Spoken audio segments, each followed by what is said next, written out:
Assalamualaikum warahmatullahi wabarakatuh.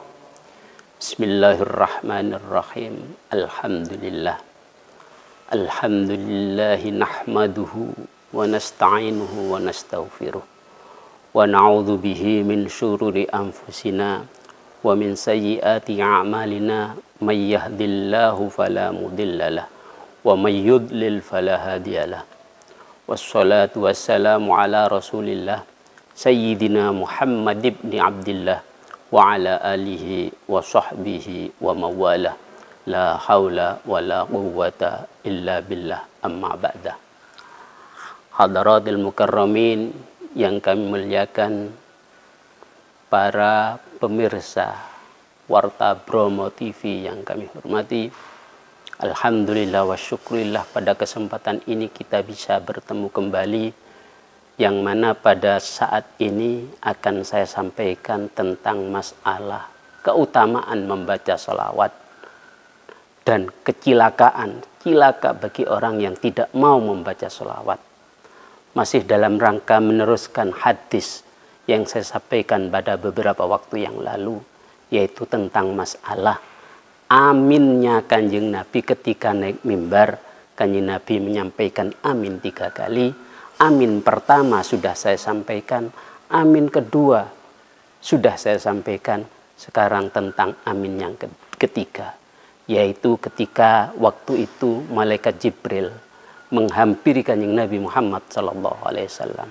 Lalu malaikat Jibril mengatakan pada Nabi, "Man dzukirta indahu walam yusalli alaika famata wa dakhalan nar ab'adallahu min rahmatih kul amin."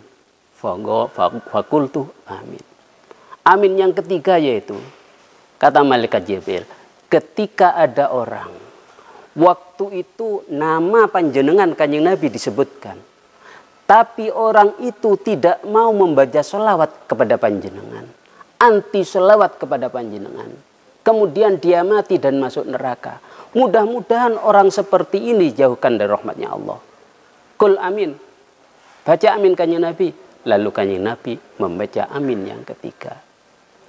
Jadi, kita sebagai orang Islam harus ahli bersolawat. Bahkan barang siapa membaca sholawat waktu sore 100 kali, waktu pagi setelah subuh 100 kali, insya Allah hajat dunia, hajat akhirat dikabulkan oleh Allah. Hajat akhirat berupa 70 hajat dikabulkan. Hajat dunia 30 hajat dikabulkan oleh Allah Subhanahu. Kalau ada orang mau membaca sholawat pagi 100 kali, sore 100 kali. Antara lain itu keutamaan daripada pembacaan sholawat kepada Nabi Muhammad SAW. Bahkan di dalam kitab-kitab itu keunggulan dan keistimewaan daripada membaca sholawat adalah annas sholat ala Nabi Muhammadin SAW maqtu'un biqabuliha. Zikir kita berupa sholawat pasti diterima oleh Allah. Kalau zikir yang lain mungkin diterima, mungkin tidak. Tapi kalau zikir itu berupa sholawat pasti diterima oleh Allah Subhanahu wa Ta'ala. Maka itu ketika suatu malam ada suatu kejadian, Siti Aisyah istri Nabi waktu itu menjahit pakaiannya, pakai jarum kecil itu. Ketika menjahit pakaiannya, tiba-tiba jarum yang dibuat menjahit pakaiannya itu jatuh ke bawah. Dan itu waktu padam, tidak ada lampu sama sekali. Jadi ketika jarum jatuh tidak ketemu, dicari tidak ketemu. Karena memang gelap. Tiba-tiba Rasul masuk ke dalam ruangan itu. Ketika Rasul masuk ke dalam ruangan itu, ternyata langsung terang benerang ruangan itu. Yang asalnya gelap langsung terang. Kanjeng Nabi tidak membawa lampu, tidak membawa sentolop, tidak. Tapi dengan wajahnya Rasul yang masuk ke ruangan itu, langsung ruangan itu menjadi terang benerang. Yang kemudian jarum itu bisa ditemukan oleh Siti Aisyah. Siti Aisyah mengatakan kepada Rasul, "Ya Rasul, alangkah indahnya, alangkah terangnya wajah panjenengan yang sehingga menerangi ruangan yang sangat gelap ini." Apa kata Rasul? "Iya Aisyah, tapi ada orang yang tidak bisa melihat aku. Aku kelihatan gelap bagi orang itu. Katakannya Nabi kepada Siti Aisyah. Kemudian Siti Aisyah bertanya, siapa itu wahai Rasul? Kanjeng Nabi menjawab, orang yang tidak bisa melihat aku nanti besok hari kiamat adalah orang yang pelit. Orang yang pelit. Siti Aisyah bertanya, siapa orang yang pelit itu wahai Rasul? Lalu kanjeng Nabi menjawab, orang yang pelit yaitu orang yang ketika namaku disebutkan, dia tidak mau membaca sholawat kepadaku. Orang yang seperti itulah nanti pada hari kiamat tidak akan bisa melihat wajahku. Karena kepelitannya, karena tidak mau membaca sholawat kepadaku. Maka dari itu, para pemirsa, sholawat penting, sangat penting. Zikir-zikir yang lain sangat penting. Tapi sholawat juga penting. Maka dari itu dalam yang keterangan yang saya sampaikan tadi bahwa annas-salata 'alan Nabi Muhammadin sallallahu alaihi wasallam maktuun biqabuliha. Pasti diterima kalau pembacaan sholawat itu kepada Nabi Muhammad sallallahu alaihi wasallam. Para pemirsa yang kami hormati, itulah keutamaan daripada sholawat. Dalam keterangan-keterangan yang lain juga banyak daripada keutamaan daripada sholawat. Dalam Al-Quran Allah saja, innallaha wa malaikatahu yusholluna 'alan nabi ya ayyuhalladzina amanu shollu 'alaihi wa sallimu taslima.